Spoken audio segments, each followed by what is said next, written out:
ito ay rated SPG. Striktong patnubay at gabay ng magulang ang kailangan. Maaaring may masiselang tema, lengguwahe, karahasan, sexual, horror o droga na hindi angkop sa mga... Nire-reject na nga ng katawan ni Jasmine na kung ano ngang gamot nang nilalagay sa kanya upang gumaling na nga siya. Kaya naman nga't nirekomenda ng doktor na dalhin nga siya sa Hong Kong upang ngang pag-eksaminan nga ang katawan niya nang sa gayon ngay malaman kung ano nga ba talaga ang dapat na gamot na matatanggap ng katawan nga nito ni Jasmine. Subalit, hindi nga pumayag itong si Paulo sa gusto ngang gawin ng doktor.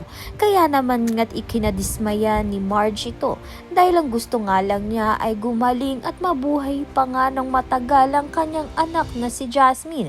Kaya naman nga't hindi na nga hihintayin ni Marge na pumayag pa nga itong si Paulo at siya na nga mismo ang gagawa ng paraan upang maidala nga itong si Jasmine sa Hong Kong mag-isa. Subalit hindi naman nga siya hahayaang mag-isa ni Edward at sasamahan nga siya sa Hong Kong.